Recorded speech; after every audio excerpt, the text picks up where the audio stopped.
Endowments are fantastic products for people with a high tax rate. And in the past, they were sold to people who didn't need them, education policies. And usually that was to somebody who didn't even have a 20% tax rate, but it was a good savings vehicle. If you look at them in today's context, where we've got a trend of increasing capital gains tax and increasing income tax rates, it's really important to be tax efficient. So when I talk about tax efficient, an advisor can put you into an endowment that's incredibly flexible, that will allow you to have a share portfolio in it, that you've got a wide variety of investments to choose from. And the costs, again, need to be managed. Otherwise, all the tax benefits are not going to be there for you. So when I talk tax benefits, your tax rate needs to be more than 30% to enjoy the benefits of an endowment. Endowments are taxed at 30%. Your capital gains tax, likewise, is much cheaper in an endowment. It's going to be down at about 12% compared to in your personal tax capital gains tax environment, you're at 16.4%.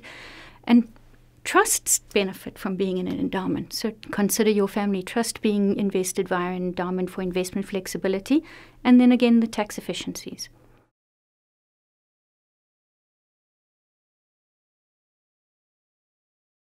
There are limitations around endowments, and you need to go back to your planning of the investment.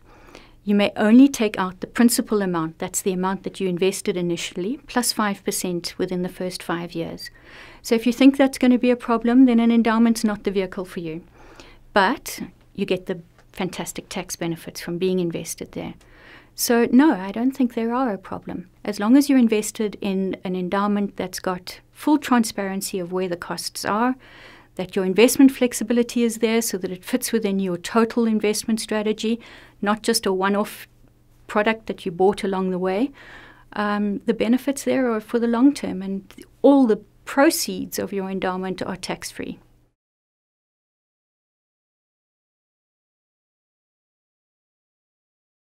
I love the question about fees because many people run away from them, and fees are multiple layers and you need to understand them, and it's probably why you need an advisor the most, because we spend a lot of time analyzing fees and looking for efficiencies that we can bring to our clients. So there are layers of fees within any investment.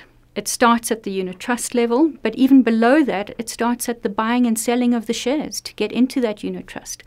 So the fees in your unit trust are now disclosed in terms of a TIC, a total investment cost, which includes both the fees that are there from trading the shares in and out of the stock market, as well as the portfolio manager's fee, which they deserve. In South Africa, our portfolio managers do really well.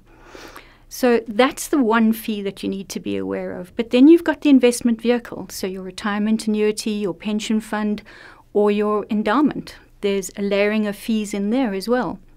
And you want to notice those. You want to be able to pick them out. And then you've got your financial advisor's fee.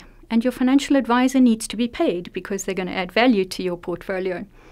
But let's go back a little bit. These days we now have an ability to look through investment vehicles across many companies and compare them on an apples with apples basis, and that acronym is now called EAC, Effective Annual Cost. And if you look at one company, for example, a life company, the effective annual costs in the first 5 years is something as high as 34%. And if you don't think you're going to be able to maintain your investment for that long, 34% is a big amount to give up. Compare that to a LISP, a linked investment service provider.